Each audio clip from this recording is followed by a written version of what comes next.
I'm Roddy Murray. I'm the director of the Falkland Book Festival. And that's been going pretty much since 2006, but we started doing it differently in 2011, where it became later in the year, and it's themed on a different subject each year. So the first one we did was on Second Sight and the supernatural, and variously in between we've had other themes like Ultima Thule or Blood or Past is a Foreign Country, North Atlantic. We had a very successful one last year.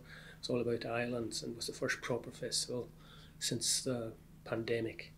So we try and showcase local writers, and a writer I'd like to talk about is Malcolm Mackay, who I've interviewed twice for Falkland. He's probably slightly under the radar, and if only because he writes crime novels. Anybody can write crime novels. Peter May. The unusual thing perhaps about Malcolm is that his crime novels, famously the Glasgow trilogy, are set in Glasgow, and he lives in Stornoway, and he's from the islands and born and brought up here. So, you know, it's a kind of role reversal in the sense that someone like Peter May, who's from Glasgow, can come and write about the chessmen and the Black House and so forth, and Anne Cleves can go to Shetland and write all the Shetland books. So I don't read that much crime myself. I'm a bit more omnivorous, I guess, in what I read. I read Raymond Chandler and Dashiell Hammett. I read a lot of Elmer Leonard. I've only read one Agatha Christie book, which I got for 50p in the Tarbert charity shop. And what else have I? And I've read, did I say I read all of Elmer Leonard pretty much?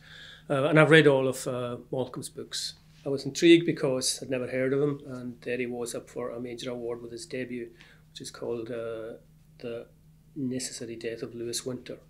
Title was quite droll, I thought. The Lewis Winter, as we all know and celebrated each grim, bleak year that it passes.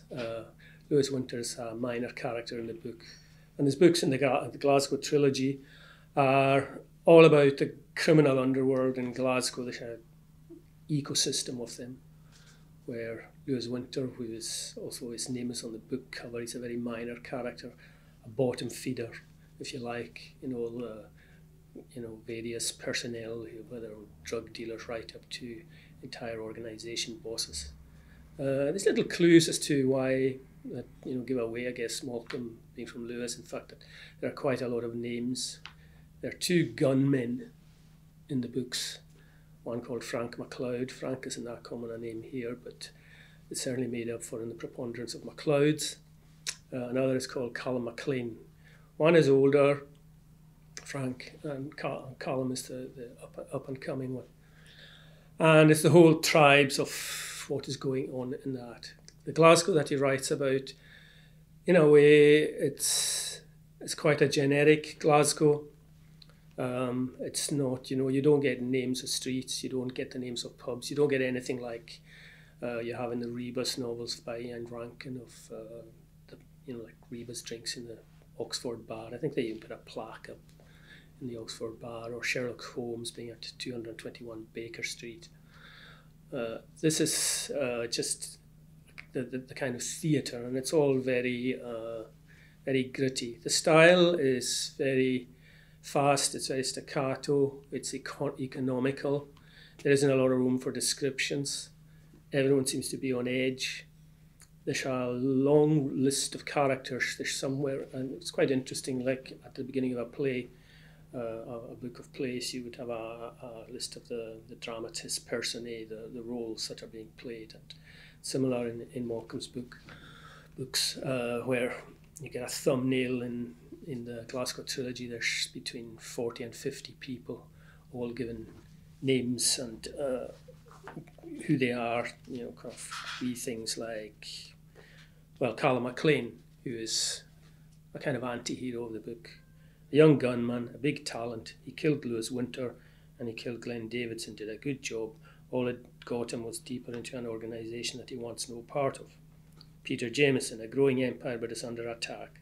Shug Francis thinks he can take what Jameson's built so long as there are no distractions. Jameson will strike back hard. So there are all these little vignettes as to what all of these people are. And the book I liked best was this one, How a Gunman Says Goodbye. It's the second in the Glasgow trilogy, and it was the winner of the Scottish Crime Novel of the Year award. And that's saying something, you know, with the preponderance of writers you have writing crime, tartan noir. It's a very crowded field. So to do that is very impressive indeed, especially when you're up against the likes of Al McDermott and Ian Rankin and so forth. So it's more than just a crime novel, I think. It's also, it's about somebody coming to terms with old age.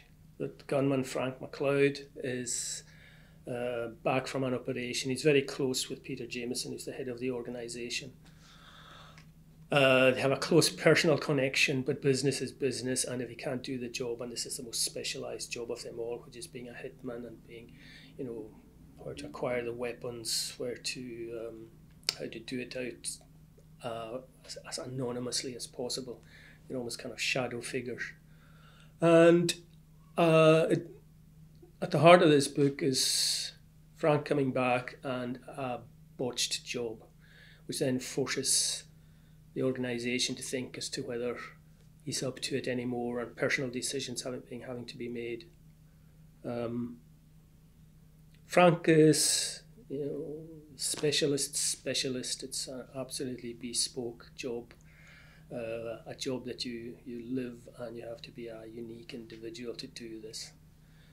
The cast of characters in total are generally, you can't even say they're sort of good and evil or bad guys. There's plenty of hard men and so forth. Some are better than others, but it's not a sort of them and us. There are actually very few, what you might call civilians in the book, people who are not involved in the criminal underworld. In fact, I can't think of any.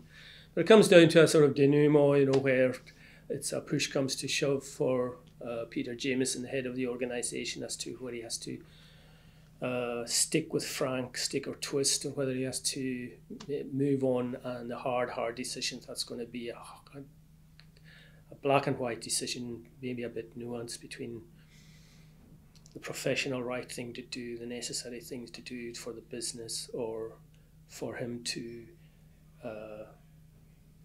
err on the personal side and allow that to affect his judgment in one way or another.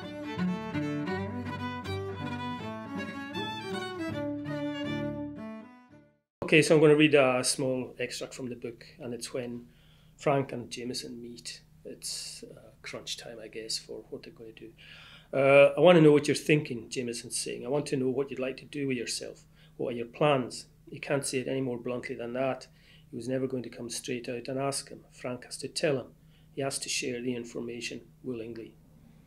Frank's looking down at his feet. He's thinking of what he wants to say. This is the chance. Jameson's laid it on a plate for him. All he has to do now is to be honest, to tell him that the police were in touch, tell him that he went to meet the copper to see who he was and what he had to say. Pretend you went because you were hoping to find out where he got his info. Jameson might not buy that bit, but he'll accept it. It's Peter. He'll accept the gloss as long as what's underneath is close to honest. There won't be another chance. I'm a gunman, Peter, he's saying, focusing on the wrong thing, and he knows it. I don't know how to be anything else. So it comes to the point now where he has lost control, he has lost his influence. He's in a way, he's losing his job, he's being made redundant, he's losing control of his life because, as he says, he's a gunman, he doesn't know how to do anything else. And he also knows that the people will be coming for him, you know, because he is now a danger, because the police are onto him and the police are closing in. And in a wonderful twist, he takes back control of his life and his dignity by collaborating with the gunman, who's Colin MacLean, in his own death, and as the end of the novel, and it moves on to the next one. So I was very impressed with that. I like the style of it, and I enjoyed my conversations with Malcolm. I don't know what a hard-boiled crime writer is supposed to be like. I found him very soft-spoken and very, very civilised. it's quite hard to reconcile the two types of people.